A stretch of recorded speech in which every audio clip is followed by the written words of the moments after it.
ನಮಸ್ಕಾರ ಸ್ನೇಹಿತರೆ, ಮತ್ತೊಂದು ವಿಡಿಯೋಗೆ ಸ್ವಾಗತ. ರಾಜ್ಯದ ಮುಖ್ಯವಾದ ಮಾಹಿತಿಗಳನ್ನು ಡೀಟೇಲ್ ಆಗಿ ನೋಡೋಣ.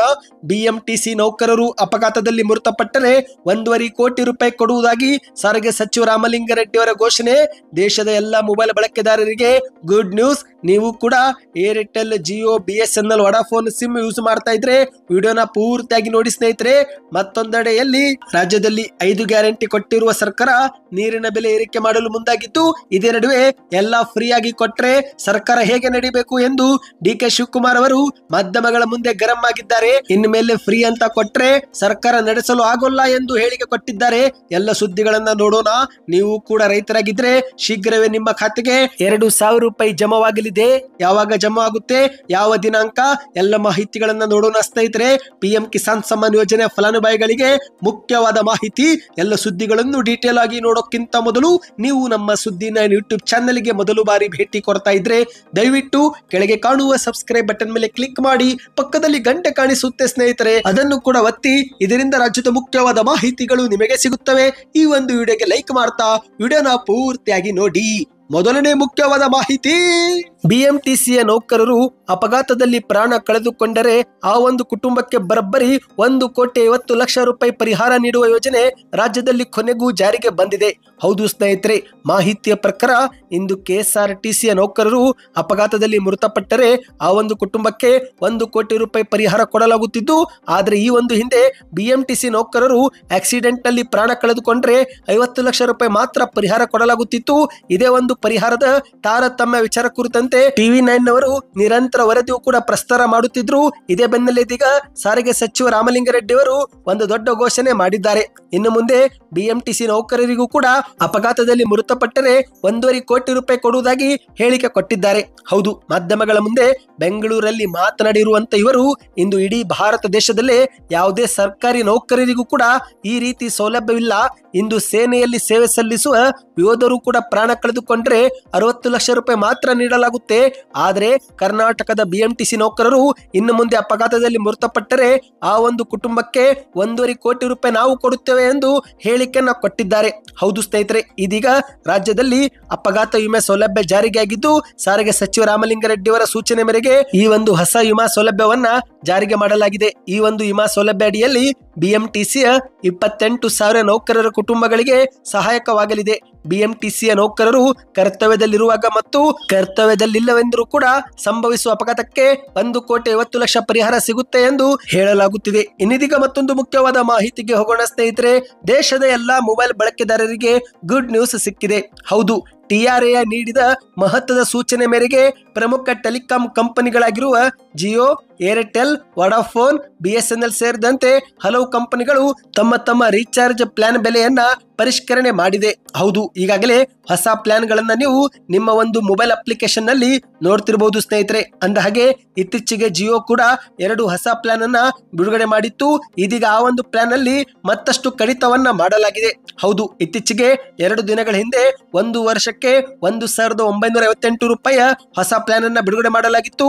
ಇದೀಗ ಈ ಒಂದು ಪ್ಲಾನ್ ಅಲ್ಲಿ ಮತ್ತೆ 200 ರೂಪಾಯಿ ಕಡಿತ ಮಾಡಲಾಗಿದೆ. ಈ ಮೂಲಕ 336 ದಿನಕ್ಕೆ 1,748 ರೂಪಾಯಿಯ ರೀಚಾರ್ಜ್ ಅನ್ನ ಮಾಡಿಕೊಳ್ಳಬಹುದು ಸ್ನೇಹಿತರೆ. ಆದ್ರೆ ನಿಮಗೆ ನೆನಪಿರಲಿ ಸ್ನೇಹಿತರೆ, ಈ ಒಂದು ಹೊಸ ರೀಚಾರ್ಜ್ ಪ್ಯಾಕ್ ನಲ್ಲಿ ನಿಮಗೆ ಇಂಟರ್ನೆಟ್ ಸೌಲಭ್ಯ ಸಿಗೋದಿಲ್ಲ. ಕೇವಲ ಕರೆ ಮತ್ತು SMS ಮಾತ್ರ ಮಾಡಿಕೊಳ್ಳಬಹುದು. ಈ ಒಂದು ಹಿಂದೆ ಇದರ ಒಂದು ಬೆಲೆ 1,958 ರೂಪಾಯಿ ಇತ್ತು. ಈಗ ಮತ್ತೆ 200 ರೂಪಾಯಿಯನ್ನ ಕಡಿತ ಮಾಡಲಾಗಿದೆ. ಇನ್ನು ಅದೇ ರೀತಿ 458 ರೂಪಾಯಿ ಪ್ಲಾನು 84 ದಿನದವರೆಗೆ ಇತ್ತು.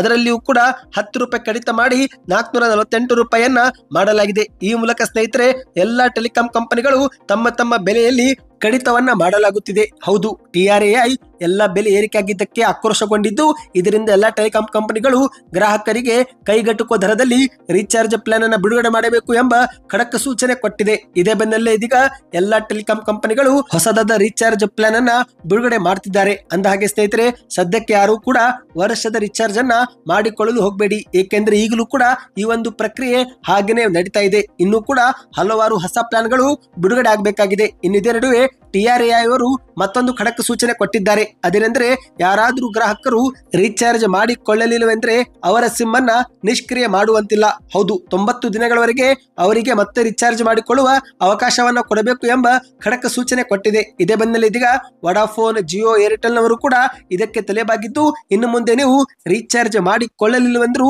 90 ದಿನಗಳವರೆಗೆ ನಿಮ್ಮ ಸಿಮ್ ಅನ್ನ ಸಕ್ರಿಯವಾಗಿಟ್ಟುಕೊಳ್ಳಬೇಕು.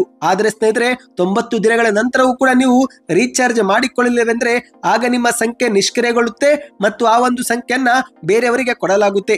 ಇದರ ಬಗ್ಗೆ ಇನ್ನೂ ಹೆಚ್ಚಿನ ಮಾಹಿತಿ ಬರಬೇಕಾಗಿದೆ ಸ್ನೇಹಿತರೆ. ನೀವು ನಮ್ಮ ಚಾನೆಲ್ಗೆ ಸಬ್ಸ್ಕ್ರೈಬ್ ಮಾಡಿ. ಇನ್ನಿದೀಗ ಮತ್ತೊಂದು ಮುಖ್ಯವಾದ ಮಾಹಿತಿಗೆ ಹೋಗೋಣ. ಅದಕ್ಕಿಂತ ಮೊದಲು ಪ್ರತಿಯೊಬ್ಬರು ನಿಮ್ಮ ಬಳಿ ಯಾವ ಸಿಮ್ ಇದೆ ಎಂಬುದನ್ನು ಕೂಡ ಕಮೆಂಟ್ ಮಾಡಿ. ಇನ್ನು ಇದೀಗ ಮತ್ತೊಂದು ಮುಖ್ಯವಾದ ಮಾಹಿತಿಗೆ ಹೋಗೋಣ ಸ್ನೇಹಿತರೆ. ಕರ್ನಾಟಕದಲ್ಲಿ ಅಧಿಕಾರಕ್ಕೆ ಬಂದಿರುವ ಕಾಂಗ್ರೆಸ್ ಸರ್ಕಾರ 5 ಗ್ಯಾರಂಟಿಗಳನ್ನ ಕೊಟ್ಟಿದ್ದು, ಆದರೆ ಇದೇ ನಡುವೆ ಈಗ ಡಿ ಕೆ ಶಿವಕುಮಾರ್ ಅವರು ಎಲ್ಲಾ ಫ್ರೀಯಾಗಿ ಕೊಟ್ರೆ ಸರ್ಕಾರ ಹೇಗೆ ನಡಿಬೇಕು ಎಂದು ಮಾಧ್ಯಮಗಳ ಮುಂದೆ ಗರಂ ಆಗಿದ್ದಾರೆ.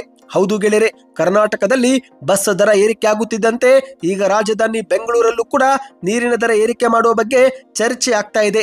ಒಂದು ಕಡೆಯಲ್ಲಿ ರಾಜ್ಯದ ಕಾಂಗ್ರೆಸ್ ಸರ್ಕಾರ ಗೃಹಲಕ್ಷ್ಮಿ, ಗೃಹ ಜ್ಯೋತಿ, ಉಚಿತ ಬಸ್ ಆಗಿರುವ ಶಕ್ತಿ ಯೋಜನೆ ಸೇರಿದಂತೆ 5 ಗ್ಯಾರಂಟಿಗಳನ್ನ ಕೊಡ್ತಾ ಇದ್ದು, ಇದರಿಂದ ರಾಜ್ಯದ ಸರ್ಕಾರದ ಬೊಕ್ಕಸಕ್ಕೆ ಭಾರಿ ಒಂದು ಆರ್ಥಿಕ ಹೊರೆಯಾಗಿದೆ. ಇದೆರಡುವೆ ಈಗ ನೀರಿನ ದರ ಏರಿಕೆ ಮಾಡುವ ಕುರಿತಂತೆ ಚರ್ಚೆ ಆಗುತ್ತಿದ್ದಂತೆ ಮಾಧ್ಯಮದವರು, ಅಲ್ಲ ಸರ್, ಇತ್ತೀಚೆಗೆ ಬಸ್ ದರ ಏರಿಕೆ ಮಾಡಿದ್ರಿ, ಈಗ ನೀರಿನ ದರವು ಕೂಡ ಏರಿಕೆ ಮಾಡ್ತಿದ್ರಲ್ಲ, ಹೀಗೆ ಮಾಡಿದ್ರೆ ಹೇಗೆ ಸರ್ ಎಂದು ಮಾಧ್ಯಮದವರು ಪ್ರಶ್ನೆ ಹಾಕುತ್ತಿದ್ದಂತೆ ಅದಕ್ಕೆ ಗರಂ ಆಗಿ ಪ್ರತಿಕ್ರಿಯೆ ಕೊಟ್ಟಂತ ಡಿ ಕೆ ಶಿವಕುಮಾರ್ ಅವರು, ನೋಡಪ್ಪ, ಪೆಟ್ರೋಲ್, ಡೀಸೆಲ್ ದರ ಎಲ್ಲವೂ ಕೂಡ ಹೆಚ್ಚಾಗಿದ್ರಿಂದ ಎಲ್ಲಾ ದರಗಳು ಕೂಡ ಏರಿಕೆ ಆಗಿವೆ.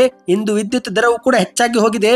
ಆದರೂ ಕೂಡ ನಮ್ಮ ಸರ್ಕಾರ ಬಂದ ಮೇಲೆ ಲೆಕ್ಕಾಚಾರ ಹಾಕಿನೇ ನಾವು ಕಡಿಮೆ ದರದಲ್ಲಿ ಪೂರೈಸುತ್ತಿದ್ದೇವೆ. ಎಲ್ಲಾನು ಫ್ರೀ ಕೊಟ್ರೆ ನಮ್ಮ ಸರ್ಕಾರ ನಡೆಸೋಕೆ ಆಗೋಲ್ಲ ಎಂದು ಡಿ ಕೆ ಶಿವಕುಮಾರ್ ಅವರು ಪ್ರತಿಕ್ರಿಯಿಸಿದ್ದಾರೆ. ಇಂದು ಸರ್ಕಾರಿ ನೌಕರರು ತಮ್ಮ ವೇತನ ಜಾಸ್ತಿ ಮಾಡಿ ಅಂತ ಒತ್ತಾಯ ಮಾಡ್ತಿದ್ದಾರೆ. 10% ಹೆಚ್ಚಳ ಕೇಳುತ್ತಿದ್ದಾರೆ. ಬೆಂಗಳೂರಿನ ಹಲವು ಏರಿಯಾಗಳಲ್ಲಿ ನಾವು ಈಗಾಗಲೇ ನೀರು ಕೂಡ ಉಚಿತವಾಗಿಯೇ ಕೊಡ್ತಿದ್ದೇವೆ. ರಾಜ್ಯದ ಜನರಿಗೆ ಈಗಾಗಲೇ ಪಂಚ ಗ್ಯಾರಂಟಿ ಯೋಜನೆಗಳನ್ನು ಕೂಡ ನೀಡುತ್ತಿದ್ದೇವೆ. ನೀರು ಕೂಡ ಫ್ರೀ ಅಂದ್ರೆ ಹೇಗೆ ನೀವೇ ಹೇಳಿ ಎಂದು ಮತ್ತೆ ಮಾಧ್ಯಮಗಳಿಗೆ ಪ್ರಶ್ನೆ ಹಾಕಿದ್ದಾರೆ. ಕನಿಷ್ಠ 1 ಪೈಸೆ ಆದ್ರೂ ಬಿಲ್ ಕಟ್ಟಬೇಕಲ್ವಾ? ಅಷ್ಟಾದ್ರೂ ಕಟ್ಟಿದ್ರೆ ಎಲ್ಲ ಸರಿದೂಗಿಸಿಕೊಂಡು ಹೋಗಲು ನಮ್ಗೆ ಅನುಕೂಲವಾಗುತ್ತಲ್ವಾ ಎಂದು ಪ್ರಶ್ನೆ ಮಾಡಿದ್ದಾರೆ. ಎಲ್ಲವನ್ನೂ ಕೂಡ ಫ್ರೀಯಾಗಿ ಕೊಟ್ಕೊಂತ ಹೋದ್ರೆ ಸರ್ಕಾರ ಹೇಗೆ ನಡೆಸಬೇಕು? ಹೀಗಾಗಿ ಇನ್ನು ಮುಂದೆ ಎಲ್ಲಾನು ಫ್ರೀಯಾಗಿ ಕೊಡೋಕೆ ಆಗೋಲ್ಲ ಎಂದು ಮಾಧ್ಯಮಗಳ ಮುಂದೆ ಕಡ್ಡಿ ಮುರಿದಂತೆ ಸ್ಪಷ್ಟಪಡಿಸಿದ್ದಾರೆ. ಹೌದು ಸ್ನೇಹಿತರೆ, ಈಗ ಕಾವೇರಿ ನೀರಿನ ದರದಲ್ಲಿ ಏರಿಕೆ ಮಾಡುವ ಕುರಿತಂತೆ ಚರ್ಚೆ ನಡೀತಾ ಇದೆ. ಡಿಸಿಎಂ ಡಿ ಕೆ ಶಿವಕುಮಾರ್ ಅವರು ಜಲಮಂಡಳಿ ಅಧಿಕಾರಿಗಳೊಂದಿಗೆ ಜಲಮಂಡಳಿ ಕಚೇರಿಯಲ್ಲಿ ಸಭೆ ಮಾಡಿದ್ದಾರೆ. ಇದೇ ಒಂದು ಸಭೆಯಲ್ಲಿ ಬಿಬಿಎಂಪಿ, ಬಿಡಿಎ, ಜಲಮಂಡಳಿ ಹಾಗೂ BMRCL ಸೇರಿದಂತೆ ಇತರೆ ಇಲಾಖೆ ಅಧಿಕಾರಿಗಳು ಭಾಗಿಯಾಗಿದ್ದರು ಎಂದು ಹೇಳಲಾಗುತ್ತಿದೆ. ಸ್ನೇಹಿತರೆ, ಈಗ ಮೊದಲ ಹಂತದಲ್ಲಿ ಬೆಂಗಳೂರಿನ ಜನತೆಗೆ ಕಾವೇರಿ ನೀರಿನ ದರದಲ್ಲಿ ಏರಿಕೆ ಆಗಲಿದೆ. ಸಭೆಯಲ್ಲಿ ಚರ್ಚೆ ಮಾಡಿದ ಪ್ರಕಾರ ಜಲಮಂಡಳಿ ಇಲಾಖೆಯು ಮೊದಲೇ ನಷ್ಟದಲ್ಲಿದೆ. ಶೀಘ್ರವೇ ಬೇಸಿಗೆ ಕಾಲವು ಕೂಡ ಶುರು ಆಗಲಿದ್ದು, ಈ ಒಂದು ದರ ಈಗ ಹೆಚ್ಚಳ ಮಾಡದಿದ್ರೆ ಬೇಸಿಗೆ ಕಾಲದಲ್ಲಿ ಸಂಸ್ಥೆಗೆ ಇನ್ನಷ್ಟು ಹೊಡೆತ ಬೀಳುತ್ತೆ ಎಂದು ಹೇಳಲಾಗುತ್ತಿದೆ. ಹಾಗಾಗಿ ನೀರಿನ ದರ ಏರಿಕೆ ಮಾಡುವ ಅನಿವಾರ್ಯತೆ ಎದುರಾಗಿದೆ.